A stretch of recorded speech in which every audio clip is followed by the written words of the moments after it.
Britons are not taking social distance for COVID-19 seriously. Data from Citymapper, a route planning app, show they are moving around more than other Europeans. It has been tumultuous week in Britain. On Monday, March 16th, the government abandoned the strategy of gradually building herd immunity to the COVID-19 viruses. The daily televised briefing, Boris Johnson, the Prime Minister, encouraged his compatriots to work from home and to avoid pubs and restaurants. But because he did not order them to do so, many Brits took his suggestions with a pinch of salt. Photos circulated on social media of packed tube carriages in London. Tim Martin, chairman of J.D.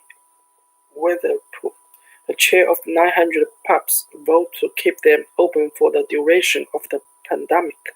It was only on Friday, March 20th, that Ms. Johnson instructed all pubs and restaurants to shut, at which point many people headed out for one last boozing session. The British government's reluctance to continue its residents looks increasingly out of step with the rest of Europe. Italy, Spain, and France have all imposed nationwide lockdowns, whereas Ms. Johnson has pointed that people must make their own decisions. Emmanuel Macron, France president, has castigated those who carry on as usual.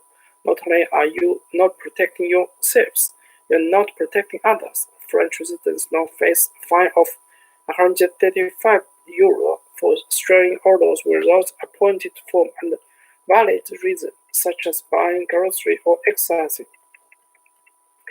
That release over the weekend confirmed that Britons are maddening more than people in most other Western countries, even after Ms. Johnson on Friday night. Citymapper, a route planning app with 20 million users, has created a mobility index that estimates how much people are moving around in a selection of 40 cities compared to a typical day. The index is based on user journeys by foot or by public transport. Those abilities have fallen during the last 4 nights in all 40 cities. There are considerable regional differences. Seoul and Tokyo has already experienced significant declines by the start of March, that has stabilized since then. The spread of the virus has slowed. Australia and Russia are still operating as close to 50% of mobilities with few days recorded yet. Western Europe and North America have seen the sharpest decline as the virus has claimed hundreds of lives in several countries, but among places where the death toll has reached that high, Britain is an outlier. On Saturday, mobility in London, Manchester, and Birmingham hovered over 25%. New York at 10%, with Rome, Paris, and Madrid all at 5% or below. From now, Britons must fear the virus is a distant threat, especially if you are young and likely to die from it.